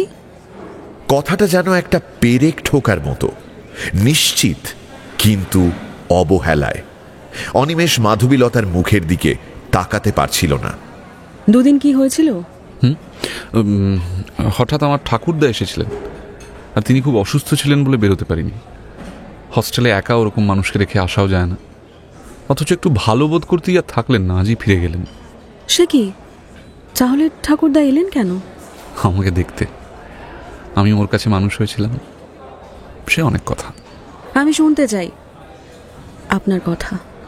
কেন? আমার মনে হচ্ছে শোনা দরকার। বেশ, তবে আজ থাক, অন্যদিন। আজই তো বলছি না, সময় হলে বলবেন। আজ সব অদ্ভুত ঘটনা ঘটে গেল। জানি।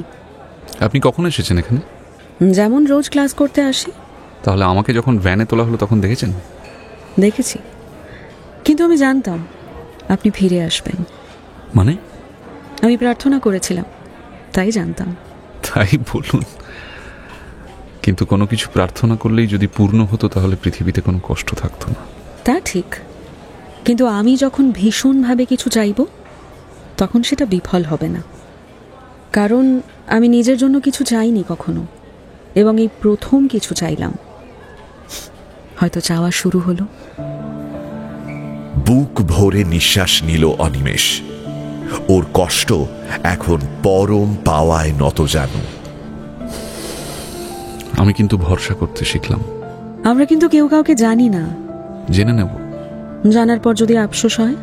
আফসোস নয়, ভয় হতে পারে। ভয়? ভয় কেন? নিজের যোগ্যতা যদি না থাকে তাহলে? যোগ্যতা সেদিনই হারাবেন যেদিন অবহেলা করতে শিখবেন। তো চেহারা এমন হয়েছে কেন? আজ স্নান হয়নি? সময় পেলাম কোথায়? সে কি, খাননি? ভেবেছিলাম হোস্টেলে ফিরে খাবো, হলো না। মাধবীলতা সোজা হয়ে বসে বয়কে হাত নেড়ে ডাকল। এই যে, এইদিকে একটু আসবে। আরে করছেন কি? আরে আপনি খাবেন তাই ব্যবস্থা করছি। কিন্তু আমার কাছে পয়সা নেই। এত দ্রুত মেঘ কখনো আসে না আকাশে। দুটো চোখে সমস্ত শরীর যেন জল ছুঁড়ে দিল। মাধবীলতার মুখ পলকেই লাল, ঠোঁট থরথর করছে। অনিমেষ কথাটা সহজ গলায় বলেছিল, বলেই বুঝতে পেরেছিল কি হয়ে গেল ব্যাপারটা। সে মাথা নিচু করে বলল, আমি বুঝতে পারিনি। ভরসার কথা বলছিলেন না? ক্ষমা চাইছি আমি। আপনার কোনো দোষ নেই। দিতে পারার মধ্যে একটা অহংকার আছে, তাই অনেকেই তা পারে, কিন্তু নিতে জানতে হয়, সেটা বড় কঠিন। লতা। মাধবীলতা হাসল। চোখের কোণে মুক্ত অথচ মুখে শরতের প্রথম সকাল। নিচে ঠোঁট দাঁতে চেপে একটু দেখল অনিমেষকে, তারপর বলল, মনে আছে তাহলে? লতা বড় জড়িয়ে ধরে। বিরক্তি আসবে না তো কখনো? অনিমেষ উত্তরটা দিতে গিয়ে দেখল বয় সামনে এসে দাঁড়িয়েছে। মাধবীলতা চোখের জল মোছার চেষ্টা করল না, শান্ত গলায় বলল, পেট ভরে যায় এমন খাবার কি আছে তোমাদের ভাই? কষা মাংস আছে, মোগলাই পরোটা আছে। খুব তাড়াতাড়ি আনো, এক জায়গায়। আর আমাকে শুধু 1 কাপ চা দাও। সেটা শুনে আপত্তি করতে যাচ্ছিল অনিমেষ, হাত প্রসারিত করে মাধবীলতা বলল, একদম লজ্জা করতে হবে না।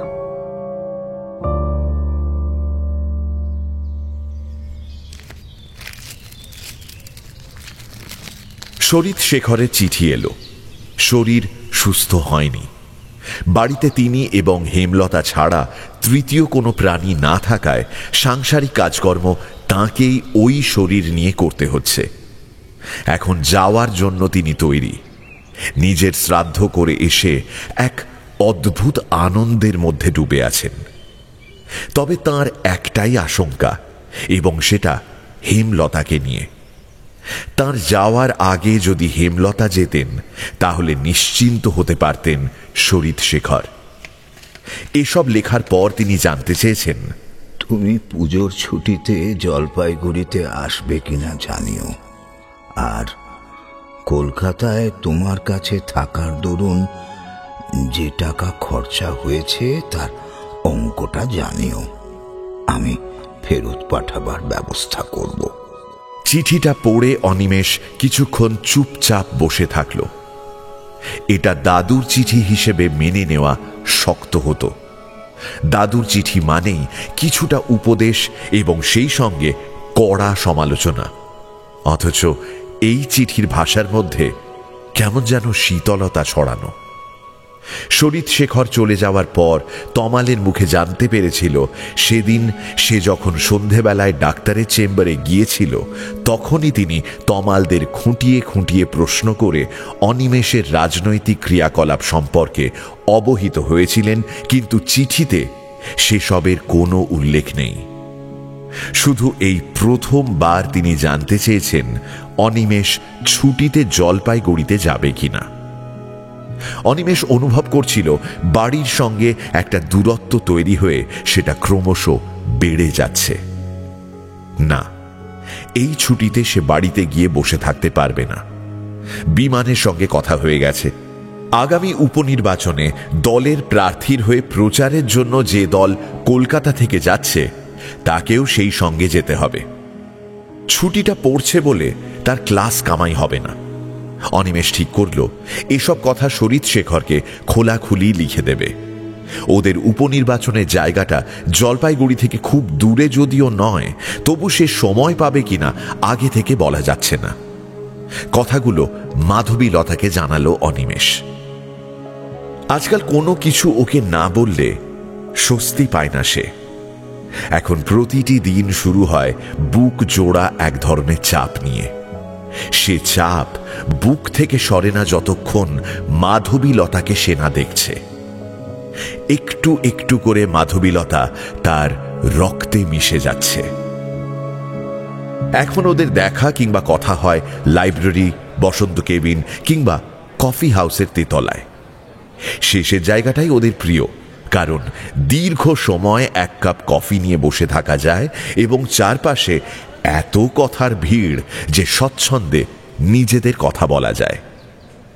মাধবীলতাকে সে তার সব কথা বলেছে, মায়ের মৃত্যু, ছোট মার কথা। অনিমেষ তার সঙ্গে কোনো যোগাযোগ রাখে না জেনে অনুযোগ করেছিল, বলেছিল, তোমার ছোট মাকে আমার খুব দেখতে ইচ্ছে করছে। কেন? অনিমেষের আজকাল একটা ব্যাপার খুব মজা লাগে। মাধবীলতা যখন তার পরিবারের কারো সম্বন্ধে কথা বলে তখন মনে হয় ও তাকে ভীষণ চেনে। অনিমেষের মুখে শুনে শুনে দাদু পিসিমাদের ছবিটা ওর মনে স্পষ্ট আঁকা হয়ে গেছে। কত বড় হৃদয় থাকলে তবে এভাবে তোমাকে আপন করে নেওয়া যায় সেটা তুমি বুঝবে না। তোমার ছোট মার নিজস্ব দুঃখ কিংবা কষ্টের কথা তোমরা কোনো দিনও জানতে পারোনি, পেরেছ? কি দুঃখ? নিজের সন্তান নেই বলে বলছো? সে তো আছেই, কিন্তু সে কষ্ট ভুলে থাকা যায় যদি স্বামীর ভালোবাসা কেউ বুক ভরে পায়। তোমার ছোট মা সেটা পাননি। তোমার বাবা কখনোই তাকে ভালোবাসেননি। কি বলছো? ওরা এতদিন একসঙ্গে আছেন। একসঙ্গে অনেক দিন থাকলেই বুঝি ভালোবাসা যায়? এই শহরে তো একসঙ্গে এতগুলো মানুষ চিরকাল আছে, তবু মানুষে মানুষে ভালোবাসাবাসি হলো না কেন বলো তো? কি আশ্চর্য, এই দুটো ব্যাপার এক হলো। দুজন মানুষ একসঙ্গে থাকলে পরস্পরকে গভীরভাবে জানতে পারে, নিজেদের ত্রুটিগুলো সংশোধন করে নিতে পারে, পরস্পরের জন্য তখন টান জন্মায়। আর হাজার হাজার মানুষ যতই একসঙ্গে থাকুক এই নৈকট্য কখনোই গড়ে ওঠে না। দুটোকে এক করছো কেন? বেশ, ওইভাবে থাকতে থাকতে তুমি যেটাকে টান বললে সেটা এলেই তাহলে ভালোবাসা পাওয়া গেল, কি বলো? আমি কি ভুল বলছি? নিশ্চয়ই। দুটো মানুষ সারা জীবন শুধু প্রয়োজনের জন্য পরস্পরের ওপর নির্ভর করে কাটিয়ে দিতে পারে। দুজনে কেউ কাউকে একটুও ভালোবাসলো না, হয়তো শুধু প্রয়োজনই কাছাকাছি ওদের ধরে রাখলো। আবার দেখো, দুজন দুই বিপরীত মেরুতে বাস করেও পরস্পরকে ভালোবাসতে পারে সারা জীবন। বুঝলে মশাই? কথাটা শেষ করে টেবিলে রাখা অনিমেষের হাতে আলতো করে চিমটি কাটল মাধবীলতা। বুঝলাম। এবার বলো, ভালোবাসাটা কি জিনিস? মানুষ মানুষকে কেন ভালোবাসে? কি হচ্ছে? অনেকদিন এত প্রাণ খুলে হাসিনি, তোমার জন্য সেটা পারলাম। তোমাকে কোনো কথা সরল মনে জিজ্ঞাসা করা যায় না। আমি তোমাকে এখন ভালোবাসা শেখাবো? শেখাতে কে বলেছে? আমি জাস্ট আলোচনা করছিলাম। বেশ, তাহলে সরাসরি কথা হোক। তুমি রোজ আমার সঙ্গে দেখা করবার জন্য এত ব্যস্ত হও কেন? দুটো বড় চোখ অনিমেষের মুখের ওপর স্থির দৃষ্টি ফেলল। সেই চাহনির দিকে তাকিয়ে অনিমেষ ভেতরে ভেতরে একটা কাঁপন অনুভব করল। তুমি জানো। কথা এড়িয়ে যাচ্ছ। বেশ, তোমাকে না দেখতে পেলে আমার ভালো লাগে না, খুব কষ্ট হয়। ঘুম ভাঙার পরই তোমার মুখটাকে দেখতে পাই, আর ঘুমিয়ে না পড়া পর্যন্ত ও মুখ চোখের সামনে থেকে সরেই না। বাবা, মারাত্মক ব্যাপার কিন্তু। কেন? যে কোনো মুহূর্তে অ্যাক্সিডেন্ট হয়ে যেতে পারে, কিন্তু হচ্ছে না। মানে চোখের সামনে যদি আমি ছাড়া কিছু না থাকে, তাহলে তুমি হাঁটা চলা পড়াশুনো করছো কি করে? সে সবই তো করছো, অথচ। কি আশ্চর্য, এত মোটা কথা বলছো কেন? চোখ কি শুধু রক্ত মাংসেরই? মনের যে চোখ আছে, কান আছে, সেটা অস্বীকার করতে পারো? এবার পথে এসো। প্রত্যেক মানুষের এরকম দ্বৈত সত্তা আছে, জানো।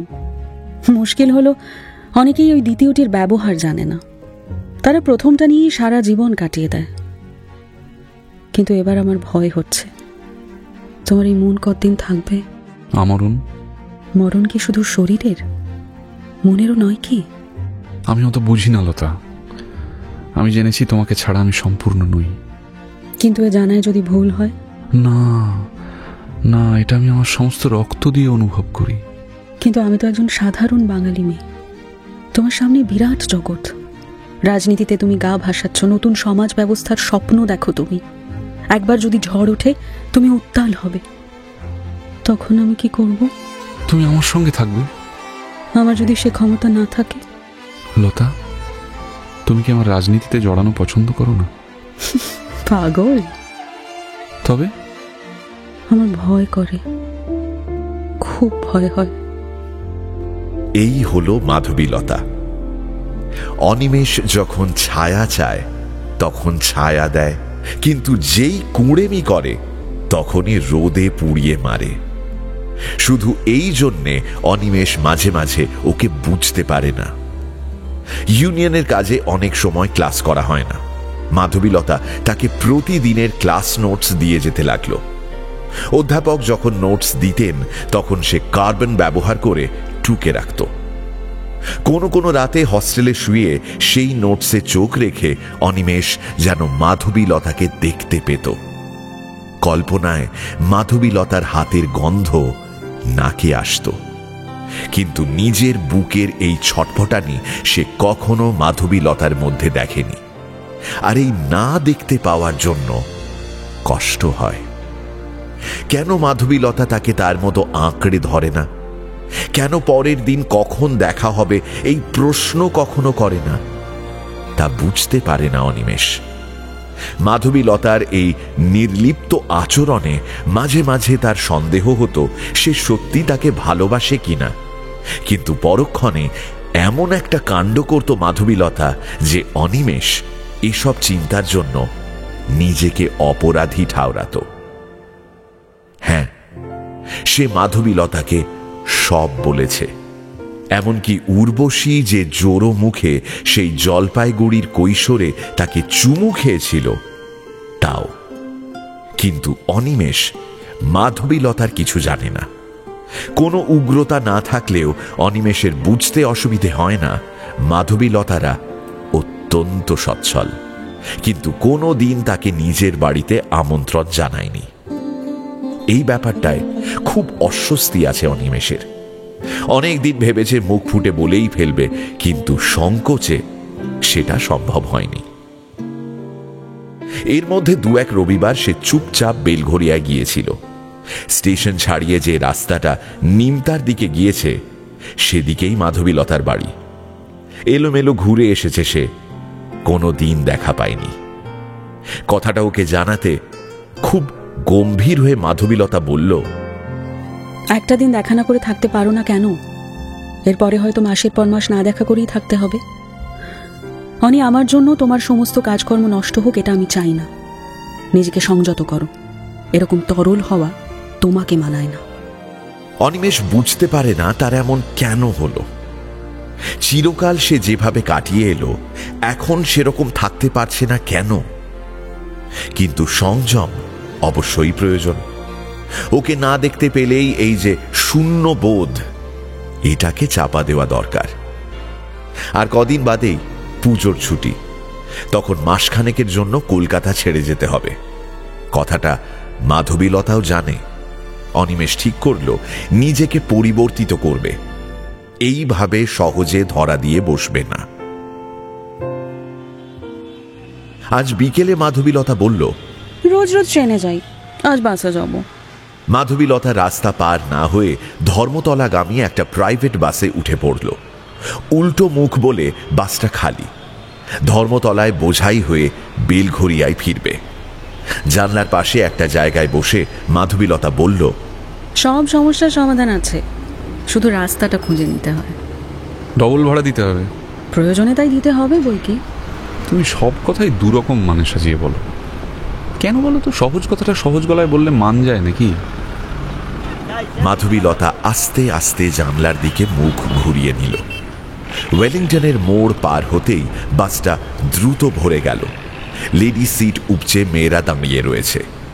ছেলেরা যারা রড ধরে দাঁড়িয়েছে তারা মাধবীলতার দিকে বিরক্ত হয়ে তাকিয়েছে। কোনো মেয়ে সাধারণ সিটে বসলেই পুরুষরা সেটাকে মানতে পারে না। ডাকটা না শোনার মতো নয়। মাধবীলতা কিন্তু মুখ ফেরালো না। এবারও মাধবীলতার কোনো পরিবর্তন দেখা গেল না। অনিমেষের খুব অস্বস্তি এবং এক ধরনের ভয় হলো। সে ডাকছে অথচ মেয়েটা সাড়া দিচ্ছে না। এই তথ্যটা যদি আশপাশের লোকজন টের পেয়ে যায় তাহলে ওদের ঔৎসুক্য আরো বেড়ে যাবে। বাসটা এখন স্ট্যান্ডে চুপচাপ দাঁড়িয়ে। ইডেন গার্ডেন্সের পাশে বাবুঘাটে স্টিমারের ডাক শোনা যাচ্ছে। অনিমেষ দেখল জোড়ায় জোড়ায় ছেলে মেয়ে ইডেন থেকে ঢুকছে আর বের হচ্ছে। অনেকের ভঙ্গিতে একটা চোর চোর ভাব। ইডেন কিংবা ভিক্টোরিয়া মেমোরিয়াল যেসব জায়গায় সবাই প্রেম করতে যায় সেখানে মাধবীলতাকে নিয়ে সে কখনো যায়নি। প্রেম করলেই সকলে বোধহয় নির্জনতা খোঁজে, চায়ের দোকানের কেবিনে গিয়ে ঢোকে। আশ্চর্য, ওদের মাথায় সেরকম চিন্তা আসেনি কেন? অনিমেষের খেয়াল হলো সে এখনো মাধবীলতার হাত পর্যন্ত ধরেনি। এই যে এখন সে পাশে বসে আছে, স্বাভাবিকভাবেই ওর শরীরের স্পর্শ লাগছে, কিন্তু এই মুহূর্তেই সে সম্পর্কে সচেতন হলো অনিমেষ এবং হওয়ার পর আরও সংকুচিত হয়ে পড়ল।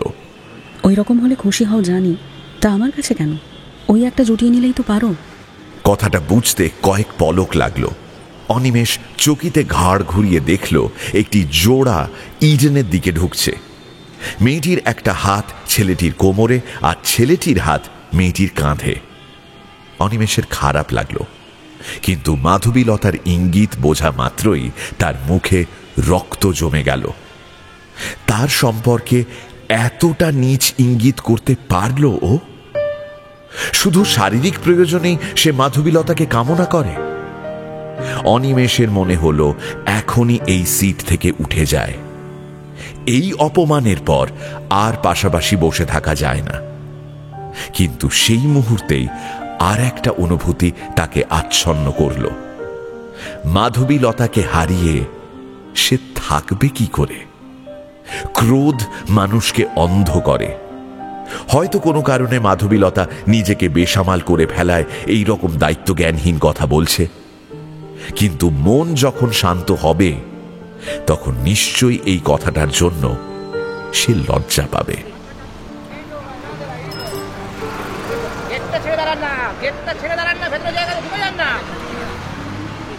তুমি এরকম করে বলতে পারলে? মাধবীলতা উত্তর দিল না, যেন অপরিচিত সহযাত্রিনীর মতো চুপ করে বসে থাকল। শুনছো? মাধবীলতা নির্বিকার, কিন্তু ওপরের একটা মুখ বলে উঠল, কিছু বলছেন? অনিমেষ হতভম্ব হয়ে মুখ তুলে দেখল একটি টিয়া পাখির নাক বসানো মুখ ওর দিকে ঝুঁকে পড়েছে। হ্যাঁ, না না না, কিছু বলিনি। বলছেন না তো, তখন থেকে বিড়বিড় করছেন কেন? কি যাতা বলছেন? যাতা বলছি? আই বাপ, তখন থেকে দেখছি মেয়েটিকে জ্বালাতন করছে, বিড়বিড় করে কথা বলে যাচ্ছে, আবার চোখ লাগানো দেখেছে। বাসের সামনে এই হয়েছে আজকাল, মেয়েরা যে নিশ্চিন্তে একা একা যাবে তার কোনো উপায় নেই। অনিমেষ দ্রুত মাধবীলতাকে দেখল, তেমনি নিষ্পৃহ ভঙ্গিতে বাইরের দিকে তাকিয়ে সে। ভদ্রভাবে যদি বসে থাকতে না পারেন তাহলে ঘাড় ধরে বের করে দেবো বাস থেকে। সামলে কথা বলুন। বাসের ভেতরে নয়, বাসের ভেতরে নয় দাদারা, বাইরে বাইরে গিয়ে দাদারা বাইরে। ভিড় ঠেলে কন্ডাক্টর অনিমেষের সামনে এসে দাঁড়াতেই অনিমেষ বসে পড়ল। উত্তেজনায় ওর শরীর এখন থরথর করে কাঁপছে এবং উত্তেজিত হলেই পেটে যে চিনচিনে ব্যথা ছড়িয়ে পড়ে সেটাও বাদ গেল না। কোথায় যাবেন আপনি? হাতিবাগান বলতে যাচ্ছিল অনিমেষ, কিন্তু তার আগেই একটা হাত কন্ডাক্টরের উদ্দেশ্যে এগিয়ে গেল। গম রঙা সেই হাতের কবজিতে একটা মকরমুখী বালা, হাতের শেষে আঙ্গুলের চাপে একটা 1 টাকার নোট ধরা। 2টো বেলঘড়িয়া দিন। দুজনকে? কন্ডাক্টর টাকা ভাঁজ করে আঙ্গুলের ফাঁকে গুঁজে পয়সা বের করছিল। হাত দিয়ে অনিমেষকে দেখালো মাধবীলতা। আপনারা একসঙ্গে? ও হ্যাঁ, আপনারা তো কলেজ স্ট্রিট থেকে উঠেছিলেন। কথাটা শেষ করে আশেপাশে জনতার দিকে বাঁকা গলায় জানালো, আপনারা বাইরে সব জায়গায় সিনেমা করেন। খালি গাড়ি, খালি গাড়ি, খালি গাড়ি, খালি গাড়ি। এক পলকেই অনিমেষ দেখল আশেপাশের মুখগুলো হাওয়া বেরুনো মুখের মতো ঝুলছে। ওর খেয়াল হলো 2টো বেলঘড়িয়ার টিকিট কাটা হয়েছে। তুমি ইচ্ছে করলে হাতিবাগানে নেমে যেতে পারো। এবার জেদ চেপে গেল অনিমেষের।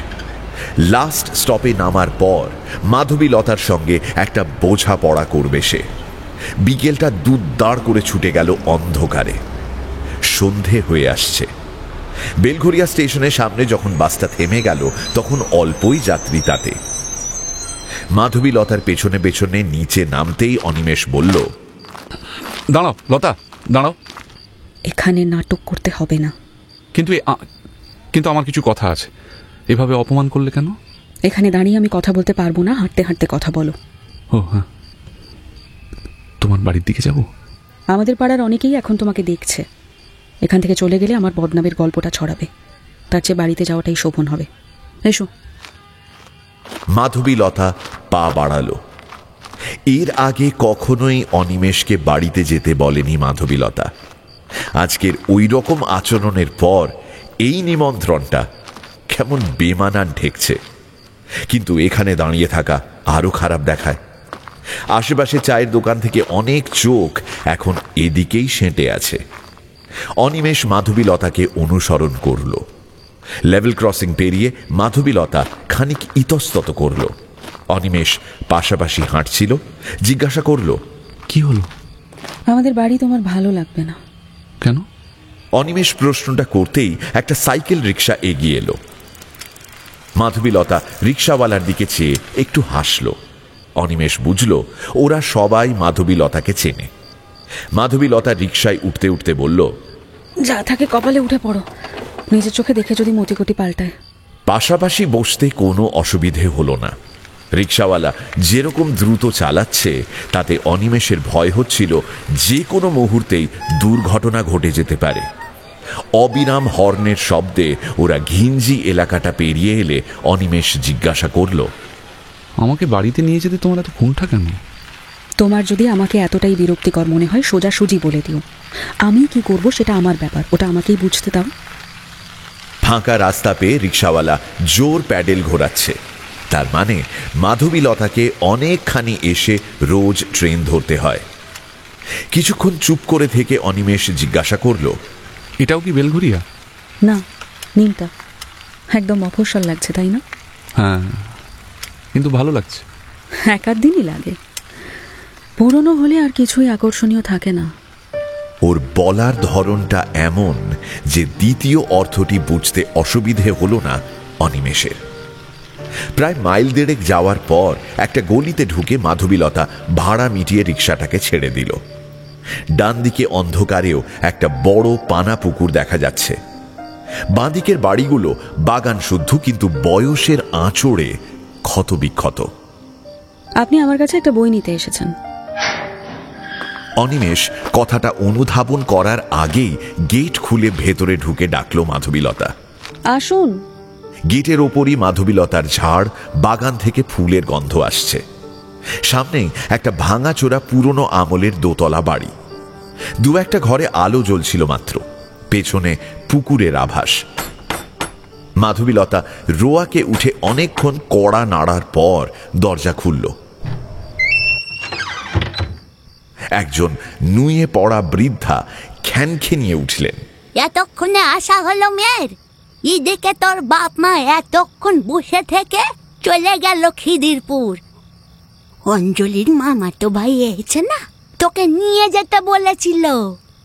ওটা কে রে? আমার সঙ্গে পড়ে। তুমি যাই জল বসাওগে, যাও। আরে আপনি আসুন, দাঁড়িয়ে রইলেন কেন? মাধবীলতার পেছন পেছন একটা ঘরে গিয়ে ঢুকতেই সে বলল, বসুন, আমি আসছি। অনিমেষ সেকেলে ঘরটাকে দেখল। 2-3টি চেয়ার, একটা তক্তাপোষ, জানলাগুলো বন্ধ। বাইরে সেই বুড়ির গলা শোনা গেল। একটা উটকো ছেলেকে হট করে বাড়িতে ঢুকালি, বাপ মা শুনলে কি বলবে? সেটা আমি বুঝবো, তুমি যা বসাও। আজ বাদে কাল যার বিয়ে সে। কে বলেছে? অঞ্জলির মামা তো ভাই কি জন্য এসেছে তাহলে? বেশি বাজে কথা না বলে এখন যাও। কয়েক সেকেন্ড বাদেই মাধবীলতা ঘরে এলো। এসে বলল, এই আমাদের বাড়ি। বাবা মা এখন নেই, তাই আলাপ করাতে পারলাম না। উনি কে? কদু মাসি, ভালো নাম কাদম্বিনী, আমাকে মানুষ করেছেন। আমি আশায় বোধ হয়। একেই আমার মাথায় আগুন জ্বলছে, এ বাড়িতে এভাবে কথা বলবে না। আর কতদিন থাকা যাবে কে জানে। কেন? শুনতে পাওনি বিয়ের জন্য ছোটাছুটি শুরু করেছেন সবাই? আচ্ছা, আমার কিছু হলে তুমি ভার নিতে পারবে? হ্যাঁ। ওরা অনেকক্ষণ আর কথা বলল না। এর মধ্যে বৃদ্ধা এসে চা দিয়ে গেছে। এক চুমুকে সেটা শেষ করে অনিমেষ উঠে দাঁড়ালো। আজ যাই। মাধবীলতা মুখে কিছু না বলে ঘাড় কাত করল। তারপরই হঠাৎ উঠে এসে সামনে দাঁড়িয়ে সেই অদ্ভুত মায়াময় চাহনিতে অনিমেষকে ভরিয়ে দিল। একটা হাত আলতো করে অনিমেষের বুকের উপর রাখল মাধবীলতা। আমাকে তুমি ক্ষমা করো। নিজের হৃৎপিণ্ড যেন মাধবীলতার হাতের তলায় এমন অনুভব করল অনিমেষ। মাধবীলতা তো কোনো অন্যায় করেনি, তাহলে ক্ষমা কিসের? লোকে যে যাই বলুক, আমার কিচ্ছু যায় আসে না, কিন্তু তুমি কড়া গলায় কিছু বললে আমি সইতে পারবো না। আমি কি কিছু বলেছি? এবার থেকে আমি সহজ কথাটা সহজ গলায় বলবো। অনিমেষ মাধবীলতার মুখের দিকে তাকালো। ওকে ভীষণ আদর করতে ইচ্ছে করছিল, কিন্তু কিছুতেই হাত উঠল না ওপরে। মুখ নামিয়ে সে ওর চুলের ঘ্রাণ নিয়ে বলল, আমি আর তোমাকে আঘাত দেব না। দেখো, আমি ঠিক তোমার মতো হব। কোনো রকমের পরীক্ষাটা অবধি যদি এড়াতে পারি, তাহলে আর কোনো চিন্তা নেই। চলে যেতে ইচ্ছে করছিল না মোটেই, তবু অনিমেষ বলল, যাই। না, বলো আসি। আচ্ছা, আসি তাহলে। গেট অবধি পৌঁছে দিল মাধবীলতা। ভীষণ হালকা লাগছে এখন। অনিমেষ গলিটা পেরিয়ে এসে পেছনে তাকালো। আবছা অন্ধকারে মাধবীলতার শরীরের আদল দেখা যাচ্ছে। নিজেকে এখন সম্রাটের মতো মনে হচ্ছে তার। ওর মাথায় কোনো চিন্তাই জায়গা পাচ্ছিল না। এখনো যে বাবার টাকায় তাকে মাস চালাতে হয়, অনিশ্চিত রাজনৈতিক জীবনের মধ্যে সে নিজেকে জড়াতে যাচ্ছে, ব্যক্তিগত কোনো আয়ের সংস্থান নেই, মাধবীলতার ভার নিতে হলে এই কলকাতায় একটা বাড়ি, নিজের পক্ষে একটা ঘর দরকার, এবং সেটা পেতে হলে টাকা চাই। এসব অত্যন্ত নগণ্য মনে হলো। মাধবীলতা যদি তার পাশে এসে দাঁড়ায়, তাহলে সব সমস্যাই সমাধানের পথ খুঁজে পাবে। অনিমেষ দৃঢ় আত্মবিশ্বাসে স্টেশনের দিকে হাঁটতে লাগলো।